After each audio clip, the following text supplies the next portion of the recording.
Hi hello welcome to my channel. ಯಾರೆಲ್ಲ ಭಾಗ ಒಂದನ್ನು ನೋಡಿಲ್ಲ ಈ ಕೂಡಲೇ ನೋಡಿ, ತುಂಬ ಇಂಟ್ರೆಸ್ಟಿಂಗ್ ಆಗಿದೆ. ನೀನೇ ನನ್ನ ಪ್ರೀತಿ ಕಣೆ ಭಾಗ 2. ತನ್ನನ್ನು ಬಿಟ್ಟ ಆ ಪಕ್ಕದ ಮನೆಯ ಹುಡುಗ ಯಾವ ಕ್ಲಾಸ್ ಎಂಬುವುದನ್ನು ಕೇಳಲಿಲ್ಲ ಎಂದುಕೊಂಡಳು ಚೈತ್ರ. ಆದರೆ ಅದರಿಂದ ತನಗೇನಾಗಬೇಕು ಬಿಡು ಎಂದುಕೊಂಡಳು. ಹಾಗೆಯೇ ಕ್ಲಾಸ್ ಮುಗಿದು ಮನೆಗೆ ಹೊರಡುವ ಸಮಯವಾಯಿತು. ಆ ದಿನ ಸಂಧ್ಯಾ, ಚೈತ್ರ ಇವತ್ತು ಅಮ್ಮ ಬೇಗನೆ ಬಾ ಎಂದು ಹೇಳಿದ್ದಾರೆ, ಹಾಗಾಗಿ ಬೇಗನೆ ಹೊರಡುತ್ತೇನೆ ಎಂದಳ. ಆಗ ಚೈತ್ರ ಒಲ್ಲದ ಮನಸ್ಸಿನಿಂದ, ಸರಿ ಹೊರಡು, ಬಹುಶಃ ನಮ್ಮ ಪಕ್ಕದ ಮನೆಯ ಹುಡುಗನ ಕ್ಲಾಸ್ ಕೂಡ ಮುಗಿದಿರಬಹುದು, ನಾನು ಅವನ ಜೊತೆ ಹೊರಡುತ್ತೇನೆ ಎಂದಳ. ಯಾರೇ ಅದು ನಿಮ್ಮ ಪಕ್ಕದ ಮನೆಯ ಹುಡುಗ? ಏನು ಹಾ ಎಂದು ಉಪ್ಪು ಹಾರಿಸಿ ಕೇಳಿದಳು ಸಂಧ್ಯಾ. ಹೇ ಹೋಗೆ, ಯಾವಾಗಲೂ ನನಗೆ ಬರೀ ಅದೇ ಯೋಚನೆನಾ? ಅವನು ನಮ್ಮ ಅಕ್ಕನಿಗೆ ಪರಿಚಯದವನು, ಇದೇ ಕಾಲೇಜಂತೆ, ಹಾಗಾಗಿ ಕರೆದುಕೊಂಡು ಬರುತ್ತಾನೆ ಎಂದಳ. ಆಗ ಸಂಧ್ಯಾ, ಹೋ ಹಾಗಾದರೆ ಅವನು ತಮ್ಮ ಬಾಡಿಗಾರ್ಡಾ ಎಂದು ನಕ್ಕಳು. ಅದನ್ನು ಕೇಳಿ ಚೈತ್ರ ಕೂಡ ನಗುತ್ತಾ, ಅಮ್ಮ ತಾಯಿ, ನೀನು ತಡವಾಗುತ್ತದೆ, ಮನೆಗೆ ಹೊರಡು, ನಾನವನ ದಾರಿಯನ್ನು ಕಾಯುವುದಿಲ್ಲ, ನಡೆದುಕೊಂಡು ಹೋಗುತ್ತೇನೆ ಎಂದು ನಸುನಕ್ಕಳು. ಸರಿ ಬಾಯ್ ಎಂದು ಇಬ್ಬರು ತಮ್ಮ ಮನೆಯ ದಾರಿ ತುಳಿದರು. ಚೈತ್ರ ಸ್ವಲ್ಪ ಮುಂದೆ ಹೋಗಿದ್ದಳು. ಅಷ್ಟರಲ್ಲಿ ಹಿಂದಿನಿಂದ ಹಲೋ ಮಿಸ್ ನಿಲ್ಲಿ ಎಂಬ ಧ್ವನಿ ಕೇಳಿ ತಿರುಗಿ ನೋಡಿದಳ. ಅಯ್ಯೋ ಅವನೇ, ಅದೇ ಪಕ್ಕದ ಮನೆಯ ಹುಡುಗ. ಮುಖಕ್ಕೆ ಬಟ್ಟೆ ಕಟ್ಟಿಕೊಳ್ಳುವುದನ್ನೇ ಮರೆತುಬಿಟ್ಟೆ. ಛೇ, ಎಂಥ ಕೆಲಸವಾಯಿತು ಎಂದು ತನ್ನಷ್ಟಕ್ಕೆ ತಾನೇ ಗೊಣಗಿಕೊಂಡಳ. ಅರೆ, ತಾನು ಬೆಳಗ್ಗೆ ಬರುವಾಗ ಮುಖಕ್ಕೆ ಬಟ್ಟೆ ಕಟ್ಟಿಕೊಂಡಿದ್ದೆ, ಇವನು ತನ್ನ ಮುಖವನ್ನು ಯಾವಾಗ ನೋಡಿದ? ಹೀಗೆ ನಾನೇ ಎಂದು ಗುರುತಿಸಿದನು ಎಂದು ತಲೆ ಕೆರೆದುಕೊಂಡಳ.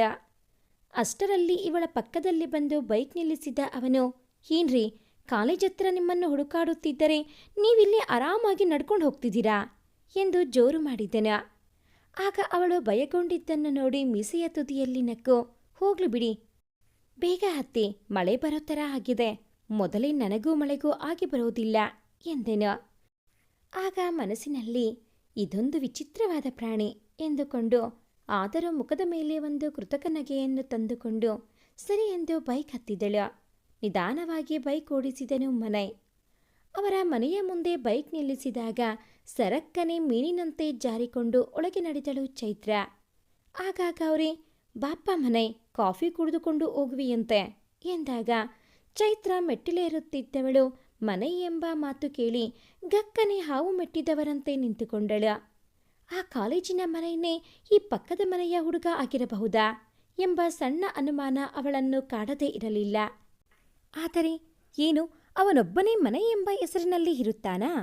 ಆ ಹೆಸರಿನಲ್ಲಿ ಇರುವವರು ತುಂಬ ಜನ ಸಿಗುತ್ತಾರೆ ಎಂದುಕೊಂಡು ತನಗೆ ತಾನೇ ಸಮಾಧಾನ ಹೇಳಿಕೊಂಡಳು. ಮನೆ ಇನ್ನೊಂದು ಸಾರಿ ಬರುತ್ತೇನೆ ಎಂದು ಹೇಳಿ ಹೊರಟು ಹೋದನು. ಮನೈ ಬೈಕ್ ಗೌರಿಲ ಮನೆಯ ಮುಂದೆ ನಿಂತಿರುವುದನ್ನು ನೋಡಿದ ಅಭಯ್ ಮನೆಗೆ ಬಂದೊಡನೆ ಮನೈ ಬೆನ್ನು ಬಿದ್ದನು. ಏನು, ಸಾಹೇಬರ ಬೈಕು ಗೌರಿ ಆಂಟಿ ಮನೆಯ ದಾರಿ ತುಳಿದಿತ್ತು? ಅವರ ಸಹೋದರಿಯನ್ನು ಒಲಿಸಿಕೊಳ್ಳಲು ತಾವೇನಾದರೂ ಪ್ರಯತ್ನ ನಡೆಸಿದ್ದೀರೋ ಎಂದು ಕಾಲು ಎಳೆದನು. ಆಗ ಮನೈ, ಆ ಥರದ್ದು ಏನೂ ಇಲ್ಲ ಹೋಗೋ ಎಂದಾಗ ಅಭಯ್ ಅಮ್ಮ ಅಮ್ಮ ಎಂದು ಕಿರುಚಲು ಶುರು ಮಾಡಿದನು. ಆಗ ಅವನ ಬಾಯಿಯನ್ನು ತೆರೆಯಲು ಬಾರದಂತೆ ಒತ್ತಿ ಹಿಡಿದನು ಮನೈ. ಬಿಡಿಸಿಕೊಂಡು ಓಡಿದ ಅಭಯ್, ಸಿಗೋ ಸಾಕ್ಷಿ ಸಮೇತ ಆವಾಗ ನಿನಗಿದೆ ಎಂದಾಗ ಮನೈ ಉಸಿಕೋಪ ತೋರಿದನು. ಗೌರಿ ಮನೈ ಬಗ್ಗೆ ಕೇಳಿದಾಗ ಚೈತ್ರ, ಅಕ್ಕ, ಅವರು ಬರೀ ನನ್ನ ಕರೆದುಕೊಂಡು ಹೋಗುತ್ತಾರೆ ಬರುತ್ತಾರೆ ಅಷ್ಟೇ, ಮತ್ತೇನೂ ಗೊತ್ತಿಲ್ಲ ಎಂದಾಗ, ಅದ್ಯಾಕೆ ಹುಡುಗರ ಬಗ್ಗೆ ಕೇಳಿದರೆ ಉರಿದು ಬೀಳುತ್ತೀಯಾ ಎಂದಳು ಗೌರಿ. ಸರಿ ಅಕ್ಕ, ನನಗೆ ಹಸಿವಾಗಿದೆ, ಊಟ ಬಿಡಿಸು ಎಂದು ಊಟ ಮಾಡಿ ಮಲಗಲು ನಡೆದಳು. ನಾಳೆ ಹೇಗಾದರೂ ಮಾಡಿ ಆ ಮನೆ ಮತ್ತೆ ಈ ಮನೆ ಬೇರೆ ಬೇರೆನಾ ಇಲ್ಲ ಒಬ್ಬರೇನಾ ಎಂದು ತಿಳಿಯಬೇಕು ಎಂದುಕೊಂಡು ಅದೇ ಯೋಚನೆಯಲ್ಲಿ ನಿದ್ರಾದೇವಿಯ ಮಡಿಲಿಗೆ ಜಾರಿದಳ. ಮರುದಿನ ಅವನು ಹೇಗೋ ತನ್ನ ಮುಖ ನೋಡಿದ್ದಾನೆ ಎಂದುಕೊಂಡು ಮುಖಕ್ಕೆ ಮಾಸ್ಕ್ ಧರಿಸಿದನೆಯೇ ಅವನ ಜೊತೆ ಕಾಲೇಜಿಗೆ ಹೊರಟಳು. ಅವನು ಮಾತ್ರ ಹೆಲ್ಮೆಟ್ ಹಾಕಿಕೊಂಡು ಗಾಡಿ ಓಡಿಸುತ್ತಿದ್ದನು. ಸೈಡ್ ಮಿರರ್ನಲ್ಲಿ ಚೈತ್ರಾಳನ್ನು ನೋಡುತ್ತಾ ಬೈಕ್ ಓಡಿಸತೊಡಗಿದನು ಮನೈ. ಗಾಳಿಯ ಜೋರಿಗೆ ಓಲಾಡುತ್ತಿದ್ದ ತನ್ನ ಮುಂಗುರಳನ್ನು ತನ್ನ ಎಡಗೈಯಲ್ಲಿ ಹಿಂದೆ ತಳ್ಳುತ್ತಾ ಇದ್ದ ಅವಳ ಆ ರೂಪಲಾವಣ್ಯವನ್ನು ಸವಿಯುತ್ತಿದ್ದನು ಮನೈ. ಅಷ್ಟರಲ್ಲಿ ಬೈಕ್ ಕಾಲೇಜ್ ಗೇಟಿನ ಒಳಗಡೆ ಸಾಗಿತ್ತು. ಅದು ಮನೈ ಎಂದು ಗುರುತಿಸಿದ ಆತನ ಸ್ನೇಹಿತರು, ಹಿಂದೆ ಯಾರಪ್ಪ ಅದು ಕುಳಿತಿರುವ ಹುಡುಗಿ ಎಂದು ನೋಡಲಾಗಿ ಅದು ಚೈತ್ರ ಆಗಿತ್ತು. ಚೈತ್ರಾಳನ್ನು ಕೆಳಗಿಳಿಸಿ ಹೆಲ್ಮೆಟ್ ತೆಗೆದು ಗೆಳೆಯರ ಹತ್ತಿರ ಬಂದನು ಮನಯ್. ಅವನನ್ನು ನೋಡಿದ ಮನೋಜ್, ಏನು ನಿನ್ನೆ ಮೊನ್ನೆ ತಾನೇ ಕಾಲೇಜಿಗೆ ಬಂದ ಆ ಹುಡುಗಿ ನಿನ್ನ ಬೈಕ್ ಹಿಂದೆ? ಯಾವ ಹುಡುಗಿಯನ್ನು ನೀನು ಬೈಕ್ ಮೇಲೆ ಕೂರಿಸುತ್ತಿರಲಿಲ್ಲ, ಏನ್ ಸಮಾಚಾರ ಎಂದೆನು. ಆಗ ಅವನ ಹೆಗಲ ಮೇಲೆ ಕೈ ಹಾಕಿ, ಆ ಥರದ್ದು ಏನೂ ಇಲ್ಲ ಮಗ, ತುಂಬ ತಲೆ ಕೆಡಿಸಿಕೊಳ್ಳಬೇಡ, ಅವಳು ನಮ್ಮ ಪಕ್ಕದ ಮನೆಯ ಹುಡುಗಿ ಎಂದು ಹೇಳಿ ಮುಸುನಕ್ಕನು. ಆಗ ಸೂರಜ್, ಓಹೋ, ಬಯಸಿದ್ದ ಬಳ್ಳಿ ಬಂದು ಕಾಲಿಗೆ ತೊಡರಿದೆ ಎಂದನು. ಅವನ ಮಾತಿಗೆ ಎಲ್ಲರೂ ನಕ್ಕರು. ಆ ನಗು ಕಾರಿಡಾರ್ನಲ್ಲಿ ಸಾಗುತ್ತಿದ್ದ ಚೈತ್ರಾಳ ಕಿವಿಗೂ ಬಿದ್ದು, ಯಾರಪ್ಪ ಇದು ಈ ಥರ ನಗುತ್ತಿರುವುದು ಎಂದು ತಿರುಗಿ ನೋಡಿದಳು. ಆಗ ಆ ಗುಂಪಿನಲ್ಲಿ ಮನಯ್ ಇದ್ದದ್ದನ್ನು ನೋಡಿದಳು. ಎಲ್ಲರ ಜೊತೆ ನಗುತ್ತಾ ಮಾತನಾಡುತ್ತಿದ್ದ ಅವನು ಆ ಬ್ಲ್ಯಾಕ್ ಮತ್ತೆ ಬ್ಲೂ ಡ್ರೆಸ್ನಲ್ಲಿ ಸುಂದರವಾಗಿ ಕಾಣಿಸಿದನು. ಏನೂ ಮಾಡಲು ಹೋಗಿ ಮನೆ ತಿರುಗಿದಾಗ ಕಾರಿಡಾರ್ನಲ್ಲಿ ಚೈತ್ರ ತನ್ನನ್ನೇ ಗಮನಿಸುವುದು ಕಾಣಿಸುತ್ತದೆ. ಅವನೀಗ ತನ್ನನ್ನು ಗಮನಿಸುತ್ತಿರುವುದು ನೋಡಿ ಚೈತ್ರ ನಾಚಿ ಕ್ಲಾಸ್ ಎಡೆಗೆ ಓಡಿದಳು. ಅವಳ ಆ ಮಿಂಚಿನ ವೇಗದ ನೋಟ ನೋಡಿ ಮನೆ ಎದೆಯಲ್ಲಿ ಏನೋ ಪುಳಕ. ಅದನ್ನು ನೋಡಿದ ಗೆಳೆಯರು, ಅಣ್ಣಂಗೆ ಲವ್ ಆಗಿದೆ ಸಾಂಗ್ ಹೇಳಿದಾಗ, ಹೇ ಬರ್ರೋ ಕ್ಲಾಸ್ಗೆ ಹೋಗೋಣ ಎಂದು ಮುಂದೆ ನಡೆದಾಗ ಎಲ್ಲರೂ ಅವನನ್ನೇ ಹಿಂಬಾಲಿಸಿದರು. ದಾಟಿ ತನ್ನ ಕ್ಲಾಸ್ಗೆ ಹೋಗುವಾಗ ಕಿಟಕಿಯಲ್ಲಿ ನೋಡಿದರೆ ಚೈತ್ರ ಏನೋ ಬರೆಯುತ್ತಾ ತನ್ನದೇ ಲೋಕದಲ್ಲಿ ಮುಳುಗಿದ್ದಳು. ಅದನ್ನು ನೋಡಿ ನಗುತ್ತಾ ತನ್ನ ಕ್ಲಾಸ್ಗೆ ನಡೆದನು. ತರಗತಿಯಲ್ಲಿ ಕುಳಿತವನಿಗೆ ಪಾಠ ಕೇಳಲು ಕೂಡ ಮನಸ್ಸಿಲ್ಲ. ಎಷ್ಟು ದಿನ ಅಂತ ಈ ಕಣ್ಣ ಮುಚ್ಚಲೆಯ ಆಟ. ಯಾವಾಗ ಇದಕ್ಕೆಲ್ಲ ತೆರೆ ಬಿದ್ದು ಅವಳು ತನ್ನನ್ನು ಒಪ್ಪಿಕೊಳ್ಳುವಳು ಎನಿಸತೊಡಗಿತು. ಯಾವತ್ತೂ ಯಾವ ಹುಡುಗಿಯನ್ನು ಇಷ್ಟಪಡದ, ತಿರುಗಿಯೂ ನೋಡದ ಅವನ ಮನ ಪ್ರತಿ ಕ್ಷಣ ಅವಳ ಹೆಸರಿನಲ್ಲಿ ಮಿಡಿಯುತ್ತಿತ್ತು. ಅದು ಯಾಕೆ ಅಂತ ಅವನಿಗೆ ತಿಳಿಯುತ್ತಿಲ್ಲ. ಕ್ಲಾಸ್ನಲ್ಲಿ ಕೂರಲು ಆಗದೆ ಸೀದಾ ಎದ್ದು ಲೈಬ್ರರಿ ಸೇರಿ ಯಾವುದೋ ಒಂದು ಪುಸ್ತಕ ಹಿಡಿದು ಸುಮ್ಮನೆ ಕುಳಿತನು. ಅಚಾನಕ್ಕಾಗಿ ಅಲ್ಲಿಗೆ ಚೈತ್ರ ಕೂಡ ಬರುತ್ತಾಳೆ. ಹಾಗೆ ಅವಸರದಲ್ಲಿ ಬರುವಾಗ ಕಾಲು ಚಾಚಿ ಕುಳಿತಿದ್ದ ಮನೈ ಕಾಲು ಅವಳಿಗೆ ಅಡ್ಡಲಾಗಿ ಎಡುವುತ್ತಾಳೆ. ಹಾಗೆ ಎಡವಿ ಬೀಳುತ್ತಿದ್ದ ಚೈತ್ರಾಳನ್ನು ಮನೈ ಜೊತೆ ಓದುತ್ತಿದ್ದ ಪೋಕೆರೆ ಶ್ರೀನಾಥ್ ಹಿಡಿದುಕೊಳ್ಳುತ್ತಾನೆ. ಆಗ ತಕ್ಷಣ ಅವನ ಕೈ ಬಿಡಿಸಿಕೊಂಡು ದೂರ ಸರಿದು ಥ್ಯಾಂಕ್ಸ್ ಎಂದು ಹೇಳುತ್ತಾಳೆ. ಅವನು ಚೈತ್ರಾಳನ್ನು ಮುಟ್ಟಿದ್ದ ಕೈಯನ್ನು ಸವರಿಕೊಳ್ಳಲು ಅದನ್ನು ನೋಡಿದ ಮನೈ ಮೈ ಹುರಿದು ಹೋಗುತ್ತದೆ. ಚೈತ್ರ ಏನು ಮಾಡಬೇಕೆಂದು ತೋಚದೆ ಬಂದು ಸೀದಾ ಮನೈ ಕೂತಿದ್ದ ಟೇಬಲ್ ಎದುರಿನ ಚೇರಿನಲ್ಲಿ ಕುಳಿತಳು. ಮನೈ ಕೈಲಿದ್ದ ಪುಸ್ತಕ ಇಟ್ಟು ಅವಳ ಮುಖವನ್ನು ನೋಡಿದಾಗ ಅವಳ ಮುಖದಲ್ಲಿನ ಗಾಬರಿ ಎದ್ದು ಕಾಣಿಸುತ್ತಿತ್ತು. ಶ್ರೀನಾಥ್ ಬಂದವನೇ ಚೈತ್ರಾಳ ಹತ್ತಿರ ನಿಂತು, ಹಾಯ್, ನಾನು ಶ್ರೀನಾಥ್, ನಿಮ್ಮ ಹೆಸರು ಅಂತ ಕೈ ಮುಂದೆ ಚಾಚಿದನು. ಆಗ ಮನೈ ಸಹನೆ ಮೀರುತ್ತಾನೆ. ಆದರೂ ಸುಮ್ಮನೆ ಸಹಿಸಿಕೊಂಡು ಕೂರುತ್ತಾನೆ. ಅವನೇ ಮುಂದುವರಿದು ಚೈತ್ರಾಳ ಕೈ ಹಿಡಿದುಕೊಂಡಾಗ ಚೈತ್ರಾಳ ಕಣ್ಣು ಕೋಪದಿಂದ ಉರಿದವು. ರೀ, ನೀವು ಮಾಡಿದ ಸಹಾಯಕ್ಕೆ ಆಗಲೇ ಧನ್ಯವಾದ ಹೇಳಿ ಆಗಿದೆ, ಮತ್ಯಾಕೆ ಹೀಗೆ ಮಾಡುತ್ತಿರುವಿರಿ ಎಂದಳು.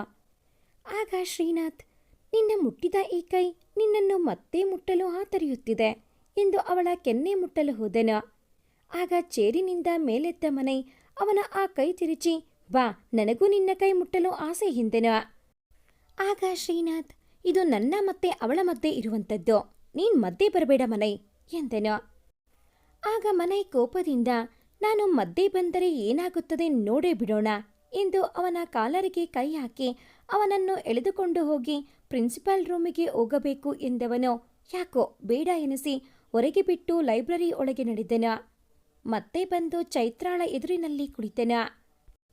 ಆಗ ಚೈತ್ರ ತುಂಬ ಧನ್ಯವಾದಗಳು ಎಂದಾಗ ಏನೂ ಹೇಳದೆ ಸುಮ್ಮನೆ ಅವಳ ಮುಖ ನೋಡಿ ಮನೆಗೆ ಹೊರಡಿ, ಇನ್ನೂ ಅವನಿಂದ ಸ್ವಲ್ಪ ಹುಷಾರು ಎಂದನು. ಅವಳು ಸರಿ ಎಂದು ಹೊರ ನಡೆದಳು. ಸ್ವಲ್ಪ ಹೊತ್ತಿಗೆ ಕಾಲೇಜ್ ಮುಗಿದ ಮೇಲೆ ಕಾಯುತ್ತಾ ನಿಂತ ಚೈತ್ರಾಳನ್ನು ಹೆಲ್ಮೆಟ್ ಧರಿಸಿ ಹತ್ತಿಸಿಕೊಂಡು ನಡೆದನ. ಇಬ್ಬರ ನಡುವೆ ಮಾತಿಲ್ಲ. ಇಬ್ಬರ ಮನದಲ್ಲಿ ಅದೇ ವಿಚಾರ ಕೊರೆಯುತ್ತಿತ್ತು. ಆದರೆ ಚೈತ್ರಾಳಿಗೇನು ಗೊತ್ತು, ಇವನೇ ಮಧ್ಯಾಹ್ನ ತನಗಾಗಿ ಅವನೊಂದಿಗೆ ಜಗಳ ಕಾದವನು ಎಂದು. ಅವಳ ಮನಸ್ಸು ಮನೆ ಕುರಿತೇ ಯೋಚಿಸುತ್ತಾ ಸಾಗಿತ್ತು. ಹಾಗೆ ಸಾಗುತ್ತಾ ಯಾಕೋ ಒಮ್ಮೆಲೆ ಮನೆ ಎಂದು ಕಿರುಚಿದಳು. ಆಗ ಮನೆ, ಏನಾಯ್ತು ಚೈತ್ರ ಅವರೇ ಎಂದಾಗ, ಏನೂ ಇಲ್ಲ, ಗಾಡಿ ಓಡಿಸಿ ಎಂದಳು. ಸರಿ ಎಂದು ಮನದಲ್ಲಿ ನಗುತ್ತಾ ಮನೆ ಗಾಡಿ ಓಡಿಸುತ್ತಾ ಸಾಗಿದನು. ಅವಳನ್ನು ಅವಳ ಮನೆಯ ಮುಂದೆ ಇಳಿಸಿ ತಾನು ಮನೆಯ ದಾರಿ ತುಳಿದನು. ಮನೆಗೆ ಹೋದ ಚೈತ್ರಾಳಿಗೆ ಅಳಬೇಕೋ ನಗಬೇಕೋ ಎಂದು ತಿಳಿಯದೆ ಒದ್ದಾಡುತ್ತಿದ್ದಳು. ಶಾರದಾ ಮತ್ತು ಕೃಷ್ಣಮೂರ್ತಿ ಅವರು ಮನೆ ಮತ್ತು ಹಬಾಯ್ ಬಗ್ಗೆ ಮಾತನಾಡುತ್ತಾ ಕುಳಿತಿದ್ದರು. ಶಾರದಾ ಗಂಡನ ಹತ್ತಿರ, ರೀ, ನನಗೂ ವಯಸ್ಸಾಗುತ್ತಾ ಬಂದಿತ್ತು. ಮೊದಲಿನ ಹಾಗೆ ಓಡಾಡಿಕೊಂಡು ಕೆಲಸ ಮಾಡಲು ಆಗುತ್ತಿಲ್ಲ. ಮನೆ ಓದು ಮುಗಿದ ವರ್ಷವೇ ಅವನ ಮದುವೆ ಮಾಡಿಬಿಡೋಣ ಎಂದು ಹೇಳಿದಳು. ಆಗ ಕೃಷ್ಣಮೂರ್ತಿ ಅವರು ಕೂಡ, ಸರಿ ಶಾರದಾ, ನಿನ್ನ ಮಾತಿನಂತೆ ಆಗಲಿ. ನೀನು ಈಗಿನಿಂದಲೇ ಹುಡುಗಿಯನ್ನು ನೋಡು ಎಂದೆನ. ಆಗ ಶಾರದಾ, ಬೇರೆ ಕಡೆ ಯಾಕೆ ನೋಡಬೇಕು? ನಿಮ್ಮ ಅಕ್ಕನ ಮಗಳು ಸುಮ್ಮನ ನೋಡಲು ಮುದ್ದಾಗಿ ಇದ್ದಾಳೆ. ಹಾಗೆಯೇ ನಮ್ಮ ಮನೆಗೆ ಸರಿಯಾಗಿ ಜೋಡಿಯಾಗುತ್ತಾಳೆ ಎಂದಾಗ ಕೃಷ್ಣಮೂರ್ತಿ ಹೆಂಡತಿಯ ಕಡೆಗೆ ಹೆಮ್ಮೆಯಿಂದ ನೋಡಿದ. ಅಲ್ಲ ಕಣೆ, ನಿನ್ನ ತವರು ಮನೆಯ ಕಡೆ ಸಾಕಷ್ಟು ಹುಡುಗಿಯರು ಇದ್ದರೂ ಕೂಡ ನನ್ನ ಅಕ್ಕನ ಮಗಳ ಹೆಸರು ಹೇಳಿದೆಯಲ್ಲ, ಮೆಚ್ಚಬೇಕು ನಿನ್ನನ್ನು ಎಂದೆನು. ಹಾಗೆಯೇ ಮುಂದುವರಿದು, ಇದು ಮನೆಗೆ ಕುರಿತ ವಿಚಾರ, ಆಯ್ಕೆ ಅವನದೇ ಆಗಿರಲಿ ಬಿಡು. ಅವನು ಯಾರನ್ನು ಬೇಕಾದರೂ ಆಯ್ಕೆ ಮಾಡಲಿ, ನಾವು ಮದುವೆಗೆ ಒಪ್ಪಿಕೊಳ್ಳೋಣ. ಅವನ ಖುಷಿಯೇ ನಮ್ಮ ಖುಷಿಯಾಗಿರುತ್ತದೆ ಎಂದಾಗ ಇವರಿಬ್ಬರ ಮಾತುಗಳನ್ನು ನಿಂತು ಕೇಳುತ್ತಿದ್ದ ಮನದಲ್ಲಿ ಇಂತಹ ತಂದೆ ತಾಯಿ ಪಡೆದುದರ ಬಗ್ಗೆ ಹೆಮ್ಮೆ ಎನಿಸುವುದರ ಜೊತೆ ಕಣ್ಣಂಚಲ್ಲಿ ನೀರು ಕೂಡ ಜಿನುಗಿದ್ದ. ತಟ್ಟನೆ ಕಣ್ಣೀರು ಒರೆಸಿಕೊಂಡು ಅಮ್ಮ ಅಪ್ಪ ಎಂದು ಹೇಳುತ್ತಾ ಅವರ ಮಧ್ಯದಲ್ಲಿ ಬಂದು ಕುಳಿತನು. ಆಗ ಶಾರದಾ, ಏನೋ ಕಂದ, ಟೀ ತಂದ್ಕೊಡ್ಲಾ ಎಂದು ಕಕ್ಕುಲತೆಯಿಂದ ಕೇಳಿದಳ. ಬೇಡಮ್ಮ ಎಂದು ಹೇಳಿದನು. ಅಪ್ಪ ಅಕ್ಕರೆಯಿಂದ ಮಗನ ಹೆಗಲ ಮೇಲೆ ಕೈ ಹಾಕಿ, ಹೋದೀಗ್ ಸಾಗುತ್ತಿದೆ ಮನೈ ಎಂದು ಕೇಳಿದಾಗ, ಮನೈ, ಅಪ್ಪ ಚೆನ್ನಾಗಿ ನಡೆಯುತ್ತಿದೆ. ಈ ಸಾರಿಯೂ ಮೊದಲ ಸ್ಥಾನ ನನಗೆ, ಯಾರಿಗೂ ಬಿಟ್ಟು ಕೊಡುವುದಿಲ್ಲ ಎಂದೆನು. ಆಗ ಶಾರದಾ, ನನ್ನ ಪುಟ್ಟನ ಜಾಗವನ್ನು ಯಾರೋ ಹೇಗೆ ತುಂಬಲು ಸಾಧ್ಯ ಎಂದಾಗ, ಅಯ್ಯೋ ಅಮ್ಮ, ಇಷ್ಟೊಂದು ಹೊಗಳಬೇಡ, ಅವನಿಗೆ ಕೊಂಬು ಮೂಡಿಬಿಡುತ್ತೆ ಬೆಳಗ್ಗೆ ಎನ್ನುತ್ತಾ ಅಭಯ್ ಎಂದೆನ. ಅಲ್ಲಿ ನಗೆಯ ಅಲೆಯೂ ಮೂಡಿದವು. ಮರುದಿನ ಎಂದಿನಂತೆ ಮನೈ ಚೈತ್ರಾಳನ್ನು ಕರೆದುಕೊಂಡು ಹೊರಟನು. ದಾರಿಯನ್ನು ಅರ್ಧ ಕ್ರಮಿಸಿದಾಗ ಯಾವುದೋ ಎರಡು ಕೋಮುಗಳ ನಡುವೆ ಜಗಳ ಶುರುವಾಯಿತು. ಅದು ವಿಕೋಪಕ್ಕೆ ತೆರಳಿ ದೊಡ್ಡದಾಗಿ ಗಲಾಟೆ ನಡೆದು ಅದು ಜನಸಂಚಾರಕ್ಕೂ ತೊಂದರೆ ತಂದಿತು. ಬೈಕ್ ಮೇಲೆ ಚೈತ್ರಾಳ ಜೊತೆಯಲ್ಲಿ ಬರುತ್ತಿರುವಾಗ ಯಾರೋ ಕಿಡಿಗೇಡಿಗಳು ಚಾಕುವನ್ನು ಇವರತ್ತ ಎಸೆದಾಗ ಅದು ಸೀದಾ ಬಂದು ಚೈತ್ರಾಳ ಕೈಗೆ ತಾಗಿ ರಕ್ತ ಜಿನುಗತೊಡಗಿತು. ಆದರೆ ಅದನ್ನು ಚೈತ್ರ ನೋಡಿ ಎಲ್ಲಿ ಇನ್ನೂ ಏನಾದರೂ ಪ್ರಮಾದ ಆಗಬಹುದು ಎಂದು ಸುಮ್ಮನೆ ತನ್ನ ದುಪ್ಪಟದಿಂದ ಒತ್ತಿ ಹಿಡಿದು ಕುಳಿತುಕೊಂಡಳು. ಮನೆ ವೇಗದಲ್ಲಿ ಬೈಕನ್ನು ಕಾಲೇಜ್ ಕಡೆಗೆ ಓಡಿಸಿದನು. 2 ನಿಮಿಷಗಳಲ್ಲಿ ಅವರು ಕಾಲೇಜ್ ಮುಂದೆ ಇದ್ದರು. ಆದರೆ ಅದು ವ್ಯರ್ಥ ಎನಿಸಿತು. ಯಾಕೆಂದರೆ ಗಲಾಟೆ ವಿಕೋಪ ತಾಳಿದ್ದರಿಂದ ಕಾಲೇಜ್ ಗೇಟ್ ಕೂಡ ಓಪನ್ ಆಗಿರಲಿಲ್ಲ. ತಿರುಗಿ ಮನೆಯ ಕಡೆಗೆ ಸಾಗಬೇಕು ಎನಿಸಿದರೆ ಆ ಕಡೆ ಗಲಾಟೆ ಇನ್ನೂ ಹೆಚ್ಚಾಗಿತ್ತು. ಮನೆಗೆ ಏನು ಮಾಡಬೇಕೆಂದು ತೋಚಲಿಲ್ಲ. ಚೈತ್ರಾಳಂತೂ ಭಯದಿಂದ ನಡಿಗೆ ಹೋಗಿದ್ದಳು. ಮನೆ ಚೈತ್ರಾಳ ಕಡೆ ತಿರುಗಿ, ಚೈತ್ರ, ಪರಿಸ್ಥಿತಿ ಕೈಮೀರಿ ಹೋಗಿದೆ. ಮನೆಯ ಕಡೆಗೆ ಹೋಗುವ ಎಂದರೆ ಅಲ್ಲಿ ಗಲಾಟೆ ವಿಪರೀತ ಆಗಿದೆ. ನಾನು ಕರೆದುಕೊಂಡು ಹೋದಲ್ಲಿ ಹಠ ಮಾಡದೆ ಬರುತ್ತೀಯಾ? ಅದು ನನ್ನ ಮೇಲೆ ನಂಬಿಕೆ ಇದ್ದರೆ ಮಾತ್ರ ಎಂದೆನು. ಮುಳುಗುವವನಿಗೆ ಹುಲ್ಲುಕಡ್ಡಿಯ ಆಸರೆ ಎಂಬಂತೆ ಜೊತೆಯಲ್ಲಿ ಇರುವವನು ಈ ಮನೆ. ಈಗ ಅವನನ್ನು ನಂಬದೇ ವಿಧಿ ಇರಲಿಲ್ಲ ಅವಳಿಗೆ. ಅದು ಅಲ್ಲದೆ ಅವನು ಇಷ್ಟು ದಿನ ಕಾಲೇಜಿಗೆ ಕರೆದುಕೊಂಡು ಹೋಗಿ ಬಂದರೂ ಯಾವತ್ತೂ ಕೆಟ್ಟದಾಗಿ ವರ್ತಿಸಿರಲಿಲ್ಲ.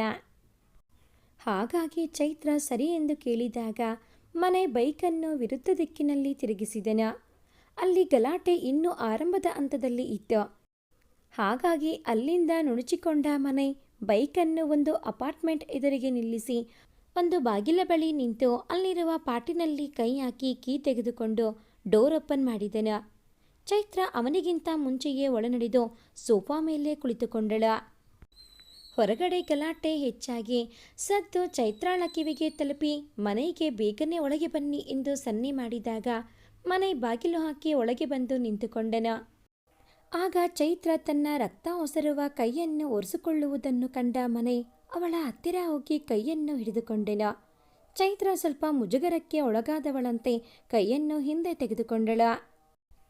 ಆಗ ಮನೆ ಓಡಿ ಹೋಗಿ ಒಂದು ಡ್ರಾಯರನ್ನು ಎಳೆದು ಅದರಿಂದ ಫಸ್ಟ್ ಏಡ್ ತೆಗೆದುಕೊಂಡು ಅವಳ ಕೈಯನ್ನು ನೀರಿನಿಂದ ತೊಳೆದು ಬ್ಯಾಂಡೇಜ್ ಹಾಕಿದನು. ಇಷ್ಟಾದರೂ ಮನೆ ತನ್ನ ಹೆಲ್ಮೆಟ್ ತೆಗೆದಿರಲಿಲ್ಲ. ಅದನ್ನು ನೋಡಿದ ಚೈತ್ರ, ರೀ, ಇಲ್ಲೂ ಹೆಲ್ಮೆಟ್ ಬೇಕಾ? ತೆಗೀರಿ ಎಂದಳು. ಮನೆ ಗೊಂದಲಕ್ಕೆ ಈಡಾದಂತೆ ಮುಖವನ್ನು ಆ ಕಡೆ ತಿರುಗಿಸಿ ನಿಧಾನವಾಗಿ ತೆಗೆದನು. ಇವಳ ಕಡೆ ತಿರುಗಲೋ ಬೇಡವೋ ಎಂಬಂತೆ ತಿರುಗಿದಾಗ ಚೈತ್ರ ಒಮ್ಮೆಲೆ ಗೊಂದಲಕ್ಕೆ ಒಳಗಾಗಿ ಗರಬಡಿದವರಂತೆ ನಿಂತುಕೊಂಡಳ. ಯಾಕೆಂದರೆ ಅವಳು ಮೊದಲ ಬಾರಿಗೆ ದೇವಾಲಯದ ಬಳಿ ಬೈದಂತಹ ಮತ್ತೆ ಕಾಲೇಜ್ನಲ್ಲಿ ಇವಳನ್ನು ನೋಡಿ ರೇಗಿಸುತ್ತಿದ್ದ ಮನೆ ಮತ್ತೆ ಪಕ್ಕದ ಮನೆಯ ಮನೆ ಒಂದೇ ಆಗಿದ್ದರು. ಬರುಬರುತ್ತಾ ಚೈತ್ರಾಳ ಮನಸ್ಸು ಕೂಡ ಆ ಮನೆ ಕಡೆಗೆ ವಾಲಿದರೂ ಅವಳ ಮನಸ್ಸು ಯಾಕೋ ಗೊಂದಲಕ್ಕೆ ಈಡಾಗಿದ್ದ.